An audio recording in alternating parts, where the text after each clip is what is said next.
Mu rukerera rwo kuri uyu 23 Kamena 2023 abanyarwanda babyukiye ku nkuru mbi y'urupfu rwa Pasteur Theogene Niyonshuti wamenyekanye ku izina ry'Inzahuke witabye Imana azize impanuka y'imodoka ava i Kampala mu gihugu cya Uganda.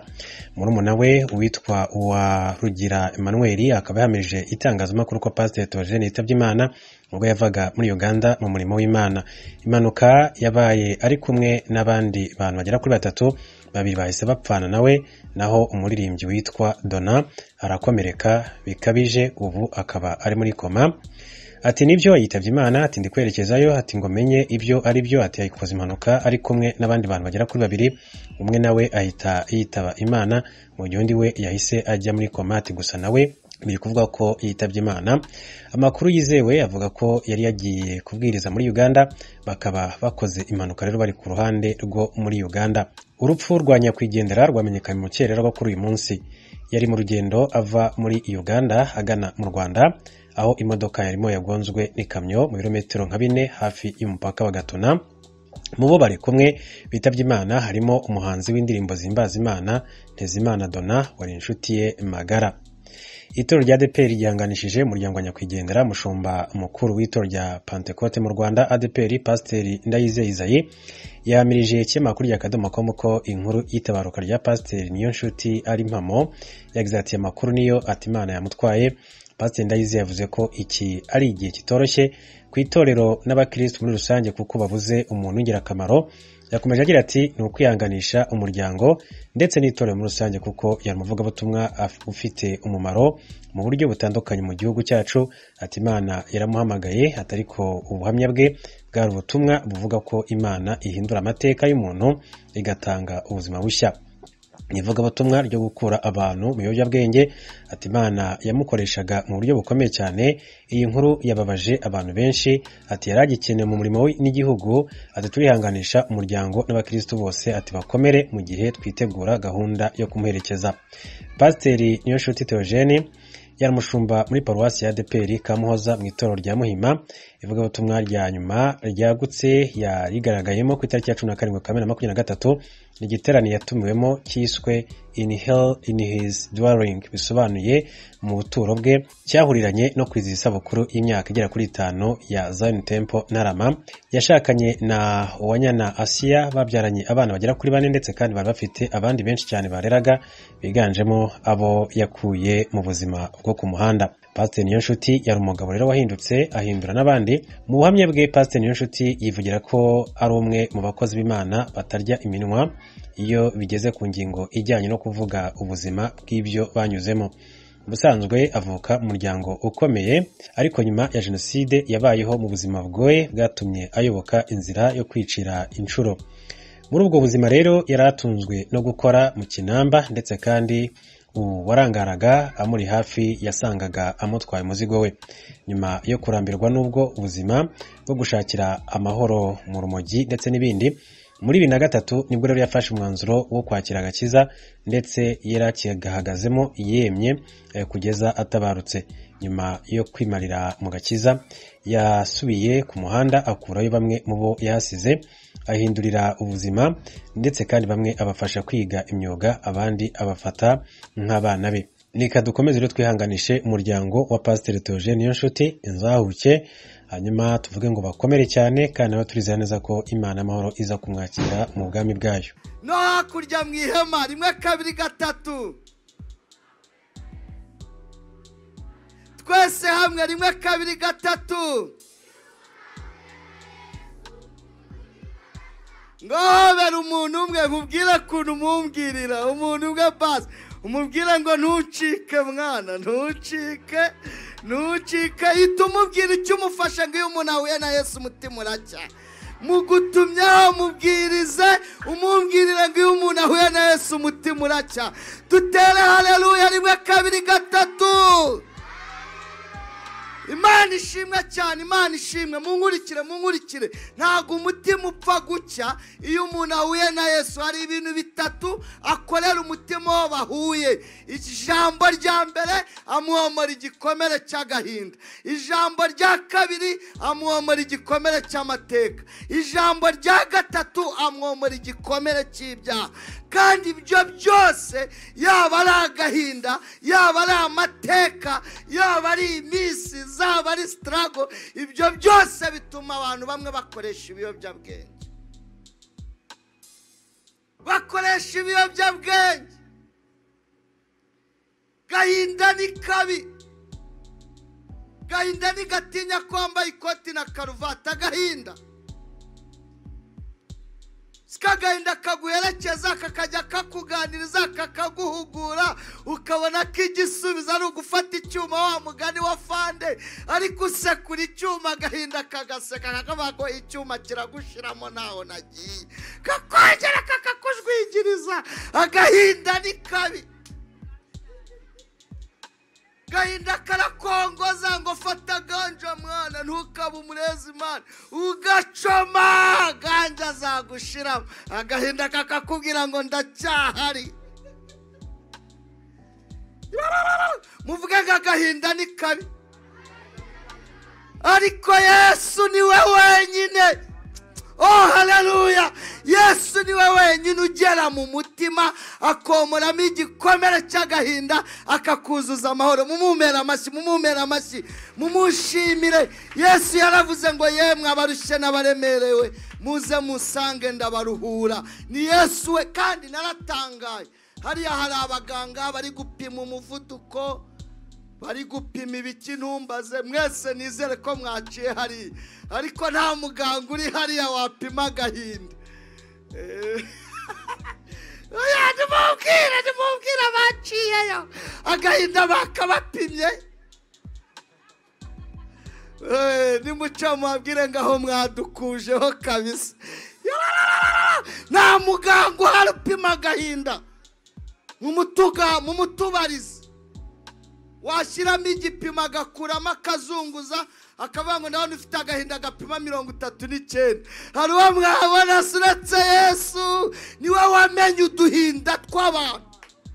Wari abantu bararana agahinda, bakabyukana agahinda, bakiyorosa agahinda, bakarira ku gahinda. Bese birababaje kuba wavukira mu gahinda, ugakambakambira mu gahinda, ugakurira mu gahinda, ukigana agahinda, ugatsindira mu gahinda, ukabonera akazi mu gahinda, ugashaka umugore muhujwe n'iduhinda, mukabyarira mu duhinda, ukazapfira mu gahinda, bakaguhamba no mu isanduku idasize verine, ugapfana agahinda. Ntuzanazuke byibuze ngo ubane n'Imana ubuzima butuzuye agahinda. Niyo mpamvu tubaje kugusengera nyuma yo gukora siporo ngo Yesu agukize n'agahinda, akuzuza amahoro, ube mu buzima buhindutse bwuzuye kuramya Imana. Haleluya! Igikomere cya kabiri ni igikomere cy'amateka. Amateka arakomeretsa, amateka arangiza, amateka arica. Umuntu wakomerekejwe n'amateka ntagaseka, arashihi ukagira ngo arasetse. Baba ari abarakare. Amateka gutenga abantu batagutenze, ukicara wihengetse kandi abandi bataraza, kavuga ati n'ubundi nibaza barampagurutsa. Amateka ni mabi. Kubera amateka wavukiye muri ukavuga ati ninyarangiza iwacu nawe ukora abapfara abasazi. Amateka akagutsikamira, akagukandagira, ariko iyo wakijijwe Yesu araza agatsikamira amateka. Haleluya! Yesu ashimwe. Nasomye Bibiliya igitabo cya kabiri cya Samweli, masanga inkuru z'uwitwa Yabesi. Dawidi ageze ku ngoma, arabaza ngo mbese hari uwasigaye wo mu muryango wo kwa Sawuli ngo mugirire neza. haza umuntu uzi mu mateka hariho abantu bagusobanura ngo arahari ngo witwa Mefibosheti ngo wo kwa Makiri mwene Miyeri utuye i Lodebari. ibyo bari babimubajije igisubizo cyari kimwe gusubiza ngo arahari witwa Mefibosheti. ariko mu mateka arahari Rudomoro w'umunyonzi wuhese wo kwa Nyirambegeti wuhese utuye i Nyamata kurare. tere abantu banyonzi muhumure, Yesu yabahindura amateka ejo akabatera amazwari ugaca mu makona ugahengeka Yesu yarahindura. twongera tumukomera amashyi. igikomere cya gatatu ni icy'ibyaha. byaha birangiza, byaha birakomeretsa, byaha bikwambura agaciro, ibyaha ukora witiranwa nabyo. umuntu uvuga bamwita umunyamagambo, ukorakora bamwita ibandi, unywa inzoga bamwita umusinzi, mwana bamwitirira izangu. hari n'izaje surudu wiringa icyuma fone, hari akandi utazi bita akaginga, urakazi seri ku kiranguzo gogose akaginga jomba mwana. n'akaginga ni akantu usukayo rimwe kahita avuga ati bose ntera kandi seri ku kiranguzo. ka kabiri agasuka kahita yikuhumura, kahita avuga ati mucana amatara bose saa 8 z'amanywa. ubwo abamenetse birangiye ye baba we, akahita yihengeka hari ariko zamushiramo akagaruka kirinda harira aho ngaho. ariko yukijijwe Yesu akumara ibintu by'imyota akakuzuza umwuka wera, ukagira ubuzima buhindutse kandi buramya Imana. Mana ishimwe, Mana ishimwe. kandi ndumva ashaka kubivuga.